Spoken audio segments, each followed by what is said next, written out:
Terlihat belum? Sudah, Pak. Oke. Di minggu ke-9 kita akan ngebahas praktek pemotretan produk makanan atau minuman, di mana kita akan ngebahas terkait food fotografi, kemudian yang kedua konsep foto, kemudian yang ketiga itu tema fotonya, kemudian yang keempat terkait brief tugas untuk fotonya tersebut. Oke.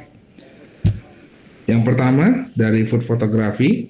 Nah, di sini sebelum kita mulai, jadi food fotografi itu yang pertama itu adalah untuk menata subjek foto, di mana pertama-tama yang perlu dipersiapkan tentu subjek atau makanan yang akan dipotret, itu udah pasti banget. Kemudian teknik fotografi yang dipakai harus bagus, tapi jika makanannya tidak ditata dengan menarik, tentunya hasilnya juga kurang baik. Jadi kita juga harus pintar-pintar memplating makanan tersebut agar terlihat baik, terlihat menarik ketika kita ambil gambar dalam satu frame gitu. Kemudian saat menata makanan, kebersihan sekeliling makanan tersebut harus diperhatikan juga. Kemudian lalu gunakan props atau penghias seperti taplak, peralatan makan, dan dekorasi lain yang dapat melengkapi makanan.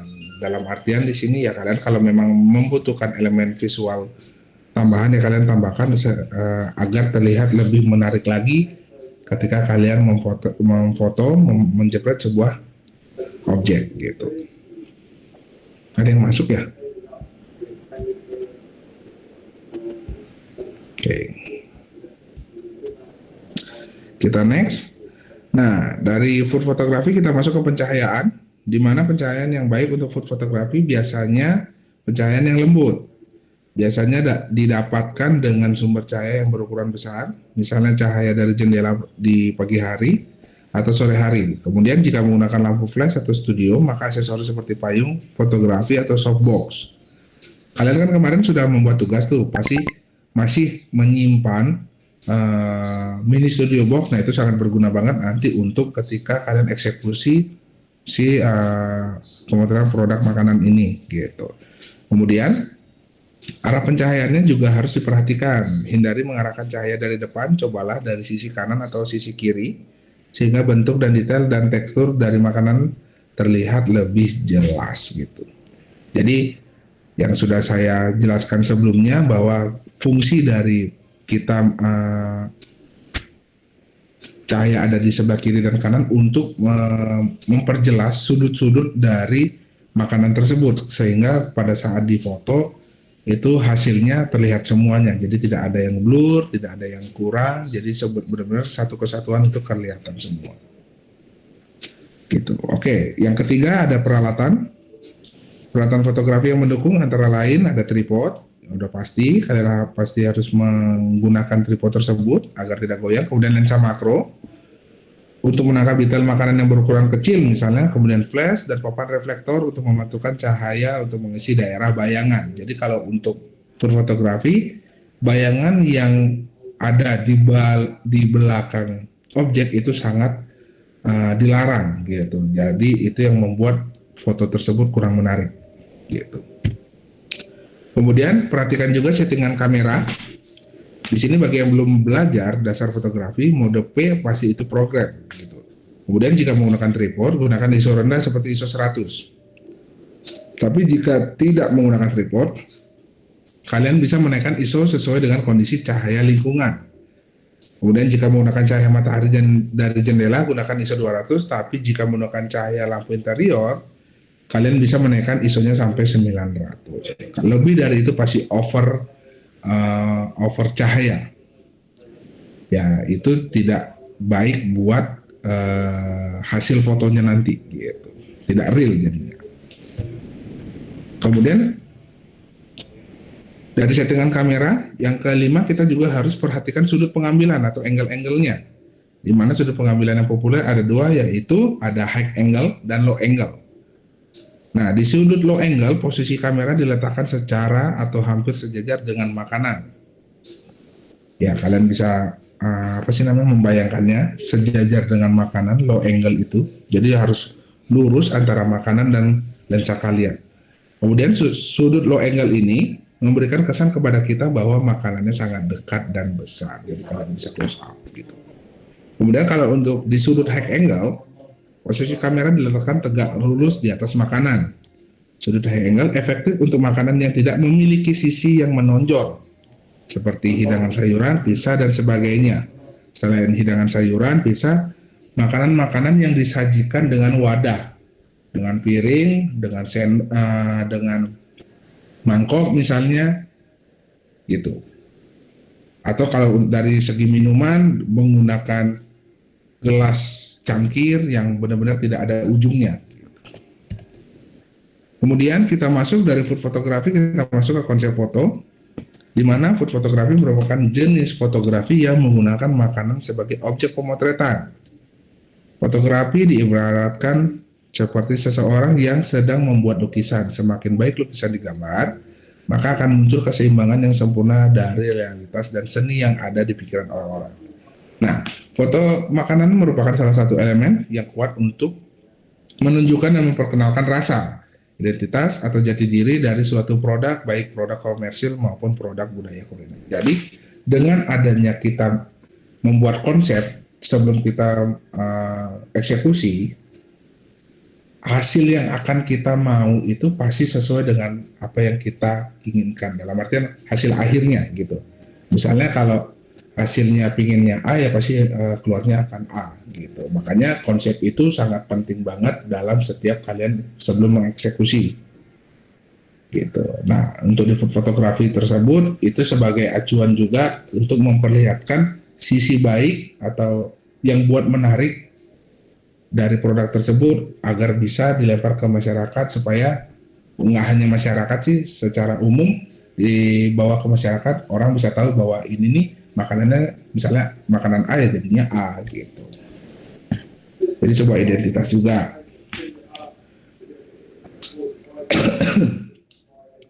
Kemudian dari konsep foto, yang pertama juga harus menonjolkan produknya. Kemudian yang kedua memperlihatkan isi makanannya. Kemudian yang ketiga menceritakan asal makanannya. Yang keempat membuat orang menginginkannya. Yang kelima menginformasikan variannya. Jadi kalian dalam konsep membuat konsep itu harus ada 5 ini. Gimana caranya kalian bisa menginformasikan variannya, bahwa dari objek yang kalian foto itu bisa menyampaikan informasi kepada halayak bahwa apa saja sih yang terkandung dalam foto tersebut, seperti itu. Nah, kemudian kita masuk ke tema foto. Yang pertama ada flat lay. Flat lay. Jadi jenis food photography flat lay ini jenis foto yang lagi trend in, di mana objek foto mengambil angle dari atas sehingga semua penataan makanan yang ada di atas meja dapat terlihat dengan jelas. Oke. Seperti ini contohnya yang sudah saya lampirkan. Jadi ini flat lay seperti yang banyak dilakukan oleh food photographer pada umumnya. Dengan flat lay lah bisa menjual nilai-nilai dari foto tersebut gitu. Jadi bisa memperlihatkan apa sih isinya, bagaimana sih bentuknya, terus bisa merepresentasikan rasanya seperti apa gitu. Oke, sebelum kita lanjut ada pertanyaan atau masih aman?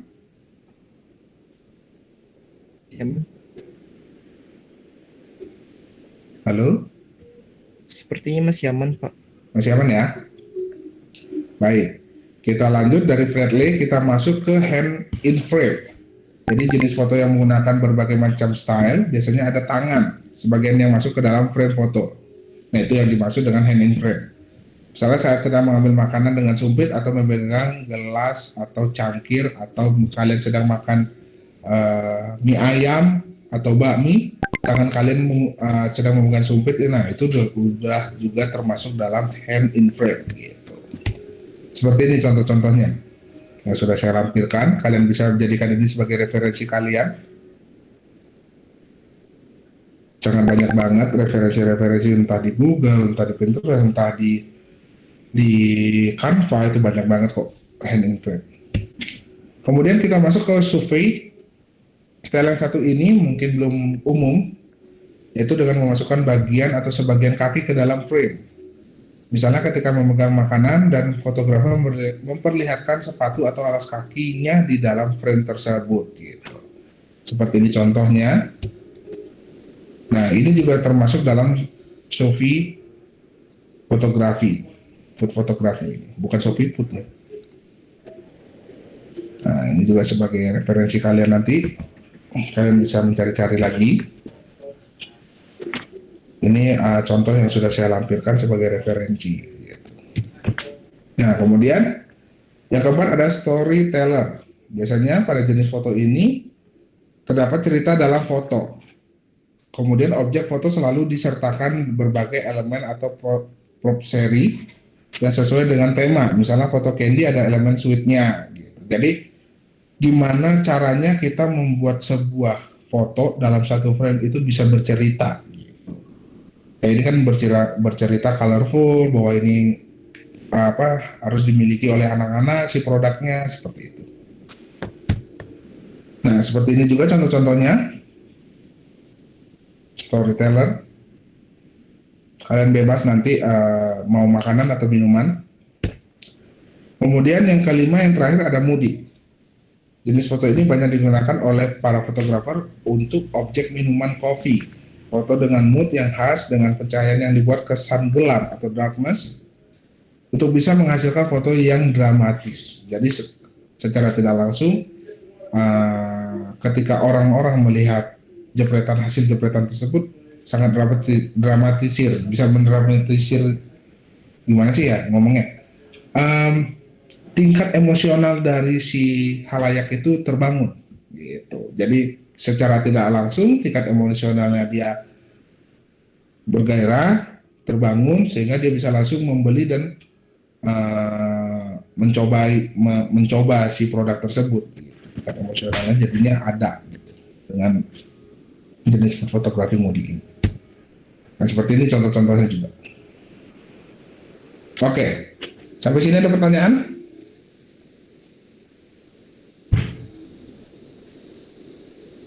Halo? Masih aman? Aman. Oke. Oke. Sudah sampai situ saja penjelasan saya terkait food fotografi. Kita masuk ke brief tugas foto produk makanan atau minuman yang akan kita bahas di minggu ini sampai dengan minggu ke-10 gitu. Nah, brief tugasnya akan seperti ini. Produk makanan atau minuman. Jadi kalian bebas memilih, tapi tolong jangan yang ada. Nah, ini. Jadi brief tugas ketiga, cari objek makanan atau minuman tradisional atau UMKM. Ingat ya, bukan makanan kaleng atau produk massal. Jadi benar-benar kalian makanan yang memang beres dimasak gitu, bukan dimasukkan ke dalam kemasan. Kemudian buat 5 foto berdasarkan gaya atau setiap gaya foto harus berbeda objek. Misalnya yang pertama dengan flat lay kalian memotret soto Betawi misalnya dari atas. Kemudian hand in frame kalian bisa memoto orang sedang makan churros atau croffle kelihatan tangannya, atau sedang minum jus misalnya gitu, atau sedang makan camilan gitu. Kemudian untuk Sophie bisa mengangkat buah-buahan misalnya sehingga kelihatan kakinya dan tangannya misalnya gitu, atau kopi. Kemudian storyteller bisa seperti yang sudah tadi saya lampirkan contohnya, dan moody juga gitu. Kemudian yang ketiga, setting tempat dengan memasukkan elemen atau properti yang sesuai dengan produk makanan atau minuman. Kemudian yang keempat, teknis memotret objek boleh dengan kamera atau handphone. Jadi tidak ada lagi alasan, Pak saya nggak ada kamera Pak, Pak saya gini. Udah, saya membebaskan kalian bisa memotret menggunakan kamera DSLR atau kamera handphone. Kemudian yang kelima, menggunakan teknik lighting yang sudah dikuasai dari tugas sebelumnya gitu. Kemudian yang terakhir, seperti biasa pengumpulan terakhir di Drive, jangan salah lagi. Kemudian memasukkan format base-nya, nanti akan ada template-nya, memasukkan metadata atau data EXIF yang menunjukkan foto dibuat kurun waktu minggu 9 sampai minggu 10 gitu. Seperti ini template tugasnya. Jadi kalian nanti akan buat PPT, presentasi, ini sebagai cover, langsung masuk ke apa sih namanya, ke template-nya. Kemudian di pojok kanan itu kalian buat seperti ini, konsep fotonya seperti apa. Misalnya si A, konsep foto flat lay-nya, kalian jelaskan. Dia ngangkat soto misalnya. Pak, nih soto, objek foto ini adalah soto di mana komposisinya meletakkan foto bla bla bla bla bla bla gitu. Alasan kalian terkait konsep tersebut seperti itu. Bradley, Hand in Frame, Sophie, Storyteller, dan Moody. Oke, thank you. Ada pertanyaan?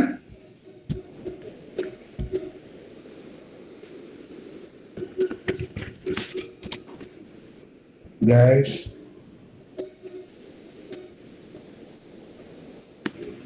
Sepertinya sudah jelas, Pak. sudah jelas? Oke, kalau sudah jelas, tugas kalian hari ini adalah kalian mencari data di Google, kalian pilih kalian mau memilih produknya apa, mau makanan atau minuman. Misalnya si Nazila, Pak, untuk flat lay-nya saya mau soto ayam, kemudian untuk moodinya saya mau teh, kemudian untuk surveinya saya mau jus misalnya. Seperti itu. Jadi kalian cari dulu datanya, sudah kalian temukan datanya segala macam, nanti baru dipresentasikan ke saya di hari ini. Nah, secara tidak langsung kita langsung asistensi. Nah, untuk hari ini asistensi itulah yang menentukan kalian absen atau tidaknya. Gitu. Jadi kalau kalian tidak asistensi ya absen kalian yang tadi saya panggil itu gugur. Gitu. Oke? Kebayang nggak maksudnya? Bayang, Pak. Oke, kalau begitu silakan dicari datanya. Jika ada pertanyaan, bisa japri saya atau langsung open mic aja, saya standby. Oke, kemudian kita itu kelas sampai jam sebentar, sampai 14.30. Sekarang itu 12.18. Saya kasih waktu sampai 13.30 ya. Cukup nggak sih? Cukup lah, sampai 13.30 ya. Nanti kita balik lagi untuk kita langsung presentasi. Jadi kalian hari ini, kalian cari dulu datanya, produknya apa yang akan kalian angkat, nanti akan saya catat. Nah, dari itu baru kalian bisa absen, kalian valid gitu. Oke? Oke, Pak. Sip. Sekarang selamat bekerja, cari sebanyak-banyaknya referensinya yang sesuai kalian, jangan sampai yang menyusahkan kalian. Oke? Terima kasih. Selamat bekerja. Terima kasih, Pak. Terima kasih, Pak. Oh ya, jangan leave ya. Stay aja. Nanti 13.30 balik lagi.